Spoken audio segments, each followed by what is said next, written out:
Hi, I'm Mr. America Shadis in here with another episode of Dr. USA. I'm with you guys to talk about the tariffs, but specifically about the China. I know that I'm sorry about the last 10 minutes of my video, the previous video that I was talking about. I was reacting to the David Smith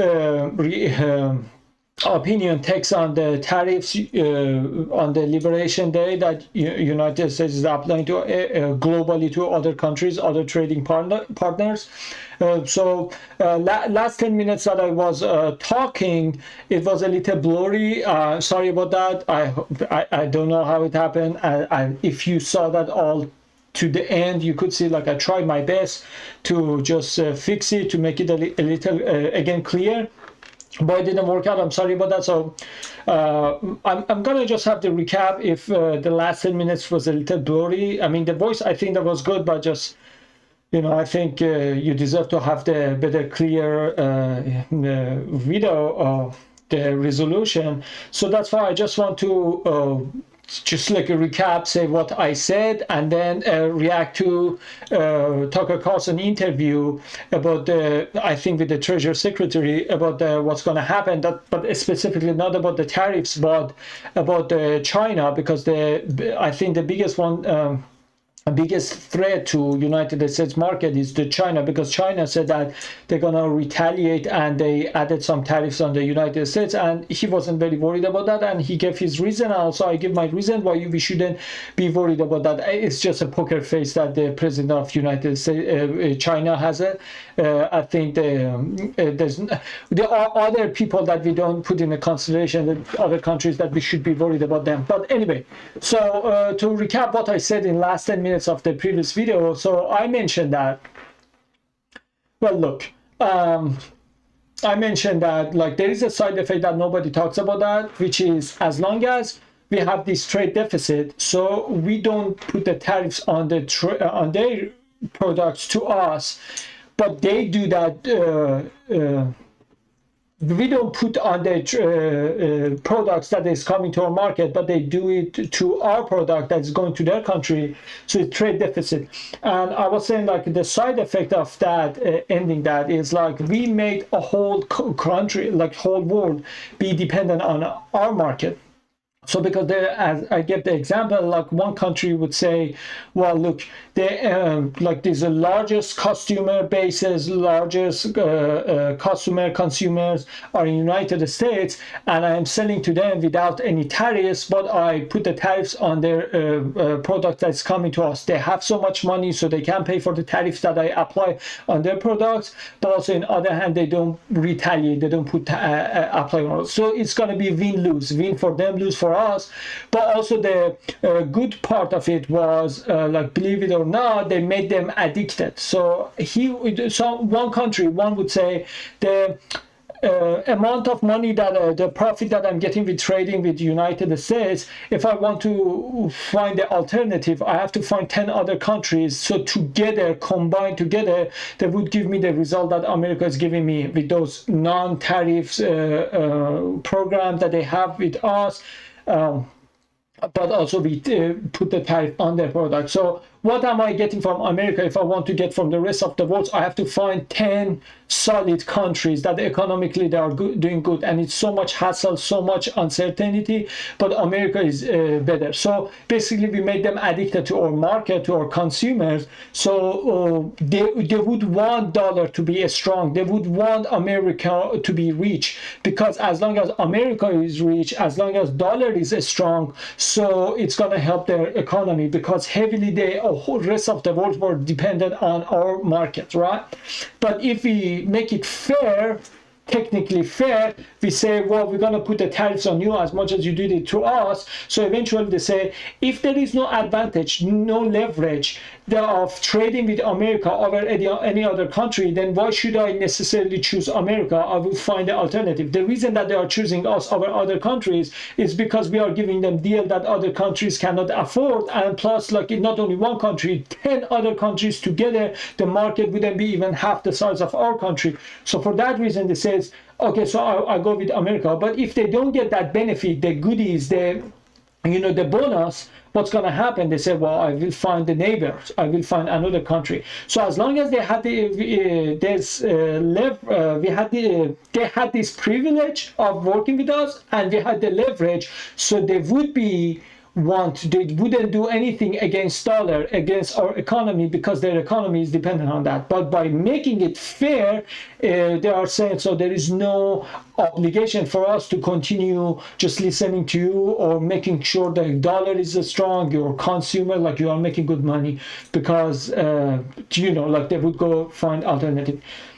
So that's one thing. And other one was, like I said, from now on, it just makes it worse. Like we won't have the leverage that we have today tomorrow. And tomorrow we're going to have more leverage than day after. So over the day, we are just going south. It's just going to make harder for us to use our leverage. So even yesterday, we had more leverage than today. So it's not like if you are waiting for the perfect moment that we can apply those stuff without getting hit back, that day is never going to come. But also, every day by day, we are getting further from that dreamy position. So it was kind of like now or never. Because of these decentralized currencies like cryptos and also BRICS, the countries are learning slowly to find alternative to United States market. It's not 20 years ago everyone said America or nothing. Now they are finding other ways to go around United States. So we won't have the leverage tomorrow that we have today. So day by day is getting lower. So if we want to do something about that, today is the time. Tomorrow is late. And I think that was not only good, but that was necessary. And again, I gave the example, like, bro, guys, think about that. You say, well, but it's going to make it harder for us. Yeah, no pain, no gain. It's just natural. Like, if you eat every day hamburger or cheeseburger and ice cream, you're gonna live longer, or you're gonna be always tired of sweating in the gym, like hitting iron, like lifting weight. Of course, this one is harder, but gives you higher life expectancy, and also it gives you better health, right? The other one is more fun, but it's more addictive, more fun, but it's gonna mess with your health, and you're gonna die sooner.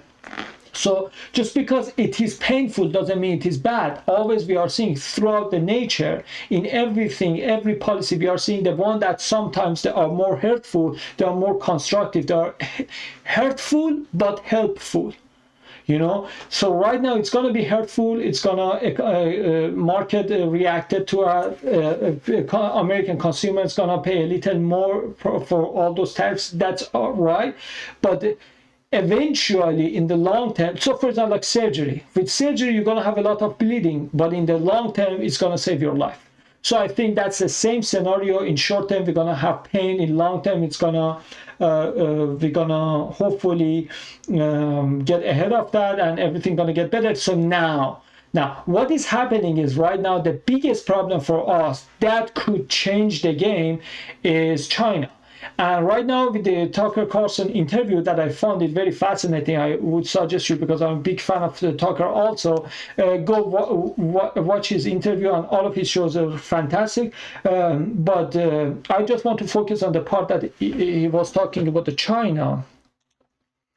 Invitation for any question. Let's go. So he's talking about that. No, it is okay. It's gonna be fine. We did that before. We're gonna do it again. But this time we did that differently, because the way with this scale, on this scale, global scales that we are doing, we had never done that before, at least in our lifetime, as Tucker mentioned that. Yes, in terms of their export level. So I think what will be more interesting, important, through all the permits that they need. So now he's going to talk about what China is not a threat, because everyone is afraid of China. Because we've just gone into this regulatory morass where it takes so long to get things done in this country. So I think what will be more interesting are the individual company announcements more than the country announcements. You want to sell to Americans, you got to make it in America. Sure, or pay the tariff. So how is China as a nation going to, this is such a big challenge, it's directly in their face, it's about every country on the globe, but it's really more than any other country like China, I think it's fair to say. How are they going to respond? What's their retaliation look like?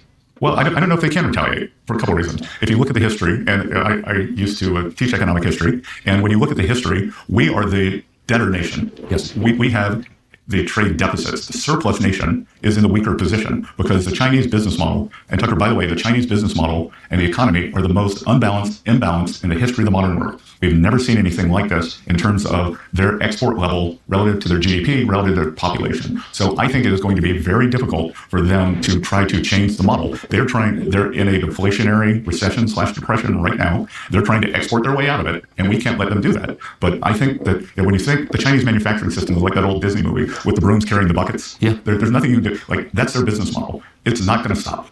Now, what could happen if you were to say, Scott, what's the dream scenario? That somehow there could be a deal where the U.S. and China, we want more manufacturing, which would mean a smaller part of the economy's consumption. The Chinese have this imbalanced economy with too much manufacturing, and actually the Chinese consumers really get the short end of the stick. So Chinese households, they're called in what's called the middle income trap. That could we do something together to say, okay, you rebalance, you consume more, manufacture less. We are going to consume less and manufacture more, and we'll be military rivals. There'll still be an economic rivalry, but we're going to level the playing field by a lot. Now, that's not going to happen tomorrow. That's not going to happen in a month. But over the next few years, they may have to come around because I think their business model is broken. I think President Trump's broken their business model with these tariffs. So you're describing, the famous scenario where if you take a bank loan, the bank is in charge, they can repossess whatever you borrowed against. But if you take a big enough loan, you're kind of in charge of the bank. Exactly. And they've just got such a big deficit with us that they need our markets. They can't survive without them. Are you confident that there's like a clear enough channel of communication between the two governments that the details can be worked out and that nothing will go crazy in the meantime? Well, I think what gives me a lot of confidence is the relationship between President Trump and Chairman Xi. Yes. That when you have a direct line of communication at the very top, then I think it's very difficult for things to go haywire. Interesting. What about the rest of the world? What about Europe? So right now I'm going to only talk about the China. I mean, I'm not that much worried about the Europe. Europe has so much more problem. First, they have to fix the immigration problem. Then think about threatening United States, the biggest economic in the world, history of humankind. But listen, for the China, he said some stuff. I'm going to add it on top of that. He said that it's kind of true. Their economy is based on exporting stuff, cheap stuff. And he said that early on in that interview, he said we call it labor, cheap labor, like basically slavery, right? Not that we don't do that. Can you imagine? Like whole world is doing that. Like people in the Congo, those beautiful innocent children in Congo, they are for our cheap phone or electric car or anything that we need the lithium for the battery. By average 10 to 15 innocent people that are taken as a slave, working as a legally by definition a slave. If you look at the definition of a slave, that is a slavery over there for us, which is very wrong. And I prefer to pay more, but not using somebody as somebody works for me as a slave. Right? Basically, this is what China is happening, and. Look, it's way simpler than you want to overcomplicate it. Right? So China, the only reason that people choose China over any other countries is because they say, hey, I give you what others are giving you, but they're just giving you cheaper. So is it like a voodoo? Is it like they pray to their gods, those idols? What is the reason? How on earth they can do the same thing as we are doing in here, but they do the cheaper? Cheap labor. So they cut the price by cutting the share of the workers. So in here, we care about the individual liberty, right? So individual rights is protected. So we pay them at least we try to, with the minimum wage, pay them the fair price, fair salary. For over there is a dictatorship, is a communism. You either work for the do what government told you, or you die starving, right? So they don't have any right over there. So they can cut their price, cut their portion as much as they want, and they cannot say anything. So what is happening is like they are cutting the price for them by cutting the portion of the human labors that are working over there. Right? Besides that, is a humanitarian issue, it's a demonic, but also it means like they are heavily relied on that, right? But let's say we stop that. We said that, you know what, actually we are not going to buy from you. You are not treating your people very well. We prefer to pay a higher price than getting everything cheap from you. In that case, China doesn't have any leverage. Like, think about that. Like, China is doing its best when it comes to the electric car to show the best cars ever. You know, you saw that iSpeed was in China, was saying the car is moving just based on the phone. With the phone you can move it. Like, all those like cool stuff. Nobody cares that. Like, people get ick if when they realize that, oh, it is made in China. Besides a humanitarian issue, let's say, oh, how many slaves work on that? It doesn't have that branding. You know what I'm saying? Like Rolex, or like, I don't know, like a Tesla, or like, you know, like these European brands, American brands, Western brands, they make something, people feel confident about, oh, I am buying Apple, or I'm buying Aston Martin, I'm buying Lamborghini, you know what I'm saying? I'm buying Corvette, like, you know. But the thing about the China is like, it doesn't have that, you know, like that class. That's what I'm trying to say. It's trying so hard to say, oh, I'm driving Chinese brand. Nobody does. Oh, I'm buying Chinese product. And you would say, so why don't they make something like a Rolex? Because they didn't. They try to make it that marketing, but they cannot. It's just, it doesn't work. That's a beauty of like, thank God we as a capitalist, we have that leverage over them, because communism always lose the plot. So no matter how hard they try. So the only way they are surviving is by saying, hey, I can give it the thing to you cheaper. But by saying, hey, buy the China, nobody choose China's market over the US market, right? And they are very bad in marketing, or maybe we are so good in marketing, but whatever it is, we are making it look like nobody wants to go there. So the only way they are surviving is by just keeping exporting, right? You know, because they cannot import, because the only way it is sustainable for them is just by keep producing over there. The moment that we find an alternative, like, I don't know, like going to the India or Japan or some other countries, like in Malaysia or Singapore or even in Africa, the moment that we do that, China has no leverage other than the cheap labor, right? So that's why, like, the only way that they focus so much on just making basically exporting, that right now, if that exporting part is over, they are gonna collapse. That's not the case for us. We are exporting, we are importing, and always the leverage, as he said rightfully, always the leverage is on debtor, the one who is buying, because it means I'm rich enough to buy from you. You are not rich enough to buy. You are just creating. Basically, you are labor for me. I'm customer. You are the labor, right? If I have enough money to buy from you, then it means I have enough money to make it in here as well. Buy it for myself, right? So they need me. I don't need them. I have the money. Whoever has the money has the power. Money is the power. So you decide, you dictate which market you're going to go to, because you have the money. They need your money. The labor needs your money. For example, when you go, for example, you want a couple of workers on the street, they want to work, you know, like, I don't know if they're illegal or whatever, it doesn't matter. Like in this example, like those people who are waiting to you put them on the truck and then going on the project, on the building to build a house, you never see that. People beg laborers come pick them up, say, show me the address so I build your house. They come to the labor gets picked up and they go to the project. That's how it works. So they are the labor. We have the project. So we choose which labor. We choose which market, right? So if you have that much money to buy it from China, we buy it in here.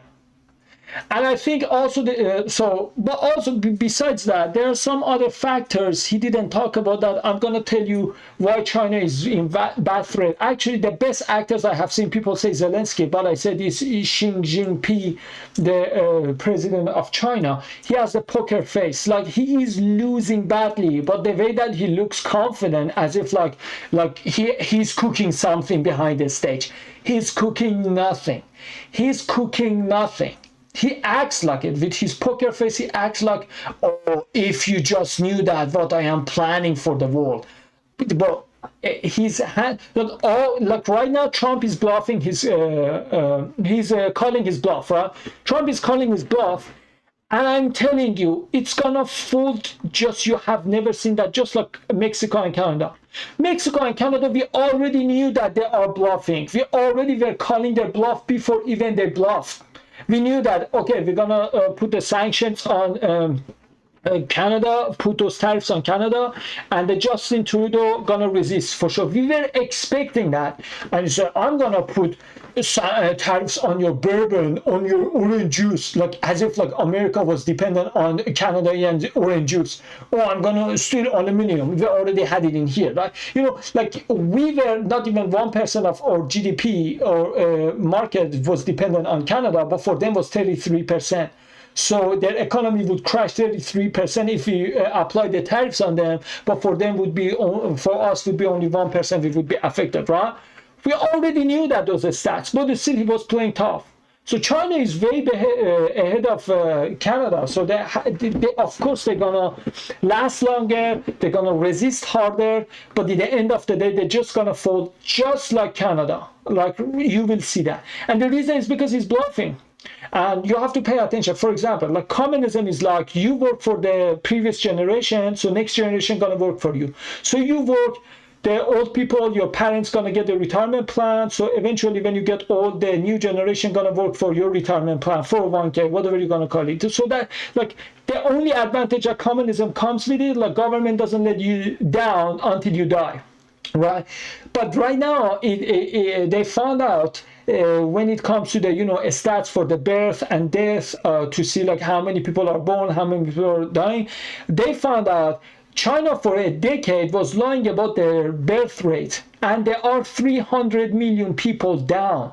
300 million people means entire population of United States, or I don't know, like basically 4 times of the Germany's population, if I'm not mistaken, or France, like that. So basically, right now, Chinese people are panicking because they say, I worked so hard for previous generation, those people who are old, retirement plan, everything they have is because of the government side. So now it is my turn to get those benefits, those leverages. But there is no next generation to work for him. So they are lacking 300 million laborers, workforce, humans to work for the system. That's for one. The two is like their net migration is negative. Bro, if China is saying, oh, I'm going to be the most powerful country in the world, I'm going to take over the America, there's some rules to this game. You cannot be saying, world going to look up to me while nobody wants to live in my country. If the problem we have in United States is our border is open, everybody wants to live in United States. But China is begging somebody goes there and nobody goes there. Nobody wants to live in China. I'm saying more people are leaving China and never come back than people who are going to the China. In this scenario, you will never be the first country, because in order to be first country, people should bend down, should fall, should kneel, should be inspired by you, should look up to you. When nobody wants to live in your country, then no matter how many products, how many toys, how many cell phones you are making and exporting, the people only look at you as a factory. America is a business. China is a factory. Factory works as long as there is a line that people are working on. There's a production line and people are just making it. The moment there is no production, there is no producing, there is no human working on there, it's done. End of the factory. But we are the business. we have the CEO, we can do all of this stuff. There are so many things we can do. But for them, it's just creating. Like, if entire premise of your country is exporting stuff, just you make China as a big giant factory, the moment we don't need those people is the end of the factory. You're going to go bankrupt. But for us, it's way more than that. People want to just come to United States to say, hey, I went to, it's kind of like achievement. First time I came to United States, I called it achievement. And I'm proud, like, I cannot say how much I'm proud to be called American. Nobody goes to China and say, I'm proud Chinese, other than those people who live there. Yes, those people, anybody who lives there is proud Chinese. I respect that. But nobody goes to the China as a migrant and say, oh, my dream was one day get the citizenship of China. But I grew up with Hollywood, with, I don't know, like Clint Eastwood, with, like, even something as simple as, if you can see the Woody in here, Woody, Joker, of all of them, man. So we have a story to tell, American story, American dream, American value. What is the China story? Go work 8 to 5. That's the plot. Isn't that a good story to tell? I don't think so. I don't think anybody says, oh, my dream was one day I could be Chinese, I could be called Chinese with the Chinese passport so I could go work 8 to 5. But my dream was I wish to be American so I can get famous and millionaire so I can solve the poverty. That was my dream.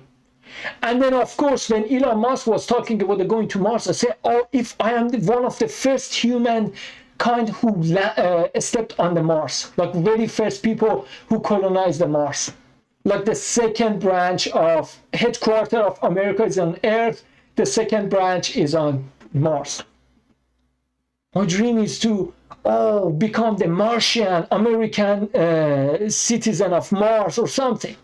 What is China doing? Work harder. Work harder so you can get the better social credit score. Oh, bro, come on. This is China. So they don't have any plot. No matter how much they work, they're just working so hard. The moment that we don't need them, it's over. And it's last, because of those automation, we don't need those human labors anymore. But the economic system is by people working for others people who are buying. But if you cut that human labors by half, by let's say even 20%, China is done. Already there are 300 million people done. But they need those people. Like, for example, you say, well, they're going to fix the problem. Well, why are they going to fix it? Well, the problem is fixed because you are saying in one hand, 300 million people are down, right? But also you said with the automation, robots can do what the people are doing. So those 300 people that are lacking, they're going to bring robots. Yes. But you're missing the point. It means if they can replace those 300 million people lacking in the human resources with the robots, it means in here we can do that as well. So we won't give them any project. We won't ask them for anything. Whatever they're going to make for us with those robots, we are making it here for our own selves. So they lose the market as well. So only it works for them. As the guest of the talker was saying, it's very imbalanced. It's not sustainable, the economy. It's just selling. The moment that I don't need to buy from you anything, then you cannot sell anything. But if entire your economy is based on the selling, then you go bankrupt. The factory gonna shut down. China's factory gonna shut down. But America's idea is a class, is dream, is a vision. I'm saying find one other country like America that people from other countries, even though they are proud of their ethnicity, their religion, like I'm proud Muslim, I'm proud Aryan, or whatever, they come in here and they say, I'm loyal to United States. Show me one other country like America. So it's not only about what we buy, what we sell, it's about our story. China doesn't have that story. The story is just work hard, don't talk to get better social score so you can buy a house. I can buy the house right now. Like, it's free country. The freedom that we have in here, you cannot find it anywhere else. This is what makes America exciting. But last one thing is like, okay, so 300 are low. If they replace it with the robots, means we can replace with robots down in here as well. Whatever they have, they are cheap copy of us. We innovate, we make that, they just copy us, but cheaper, right? So whatever they're gonna replace those 300 people, a million people that are lacking with the robots and machine automation, with the software, we are doing it already in here. We can. So if we do it in here, we don't need them. If we don't need them, they don't make money. If they don't make money, what's going to happen to old people that they don't have retirement plan because they are counting on the next generation to work for them and they're lacking 300 million people? What's going to happen? It's going to collapse from within, just like Soviet Union. That is what's going to happen.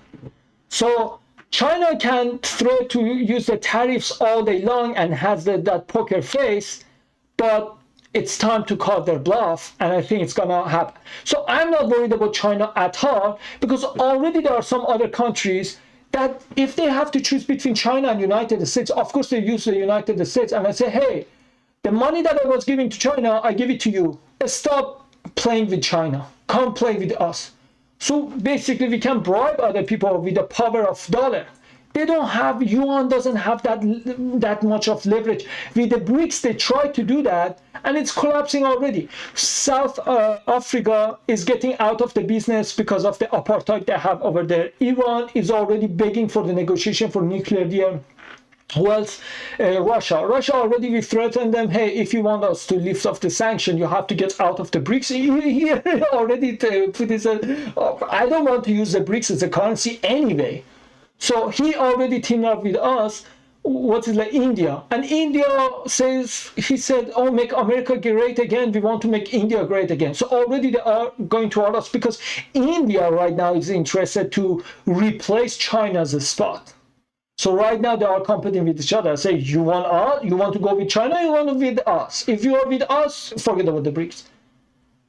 So it's just going to be China left. So that's why I'm saying, like, China doesn't have that much leverage anymore. And they're lacking 300 million people. And their economy, as he said, it's not sustainable. It should be like a flow, you know. If only water comes, it's going to break the dams. And if water only goes away, it's going to make the lake dry. The dam is going to be dry. It should be comes and goes, you know, like flow, just a water. If water stays still, it's going to turn to the dead water, slump. But water should flow, so it should come and go. But China is just giving away. It's not taking anything. People don't want to live there. And also, they're not buying anything. The only way they are surviving is by selling. If we find a replacement, it's over. So China needs America. As he said that, what was his name one more time? Scott Bessent, Treasury Secretary. And it's not sustainable what they are doing, and they need us. As Tucker Carlson asked, so they need our market to survive. He said they cannot survive without our market, which is true, because they are so addicted in selling. If we stop buying, then they don't have any way for their income. Oh, also, I don't know if you remember or not, but they were like acting like Shanghai is new Las Vegas. I don't know, Beijing is the new New York or something. They were trying to promote themselves, which is good. Okay, that's fine. That's fair. So they convinced so many billionaires in England, in Europe, to come and create towns, because they said the way that China is taking United States place, so everybody, instead of going to America, going to come to China, because it's going to be the first one who team up with the, you know, there's a new sheriff in the town, so everyone just goes there, you know, just like a stock market. If something is going up, everyone wants to buy that. If something's going down, everyone wants to sell that. So if United States, if it was a stock market was going down, everyone's selling that. What is going up? Invest on China. So China was saying, you want to be the first one who's gonna make the bank, because so many people are gonna come, like it's gonna be flooded with so many tourists, so many immigrants. And they make a couple of towns, you know, like hundreds of buildings, towers and stuff. It's a ghost town right now. and they're all going, I don't know if they're going for the bankruptcy. So they built so many buildings, so many towns. They made towns. You understand what I'm saying? Like mini towns full of streets, buildings. Created a city, right? Because they were expecting millions of people gonna flood over there, so they already have place to give them the house. And it turned out right now, that was for 2 years ago. The project is finished almost, and nobody is buying. So nobody is buying. They already invested on something, so it just takes years for other people to go live over there so they could make up the money. So that those, not besides how much China has lost the money by investing on those towns, cities that now are ghost towns. Besides that, that's an investment. Sometimes it happens. Nothing is guaranteed. But now those billionaires in Europe invest, they won't trust China anymore. Because the way you see, I told you, he has the best poker face. He acts like nothing is wrong, everything is okay, everything is under his control. They got fooled by his poker face. I'm not gonna lie. In the beginning, when I was seeing that, I said he's so confident. He's cooking something behind the stage. Until Trump in 2019 called his bluff, and accidentally the COVID was released. Accidentally, you know. But what I'm saying is, like, now those investors, they want to find a play. Even if they, let's say America was crashing, they wanted to find a replacement. China wouldn't be, because they said we already spent billions of dollars, or other partners spent billions of dollars. They haven't returned a dime, a penny out of it. It's a ghost town. It was full 100% failed project. And now you want me to trust you again? The previous project that we had together resulted in disaster. And now you want to make another one? But if your new project was supposed to work, wouldn't you think the first one should have been profitable already, so we could move on to the second one? So no new investors gonna come in, because previous projects they had with foreigner investors turned to a disaster. So first you have to take care of them, make those ghost towns come back to life, more people go there, and then they started city, like net immigration get food, and then eventually we're gonna have look forward and then make new project. But even the previous project, as I said, the ghost towns, still are ghost towns. Nobody is going there. Nobody has fixed them. So I believe China is, this dragon is too tired and too old, and it's based on, I know it's fiery breath, but it's their last breath. China is like a dragon that it's fires from breathing. When it breathes, it's fire. It's scary. But you have to understand, there are only a couple of breaths left in that lung, and those fiery breath gonna come to end. So they can threaten and retaliate with the tariffs all day long, but they know that if they don't sell it to us, they're gonna collapse. 10 years ago, maybe nobody would believe that. They said, what are you talking about? The China gonna take the United States spot? But right now, when you look at their project, bro, just think about that.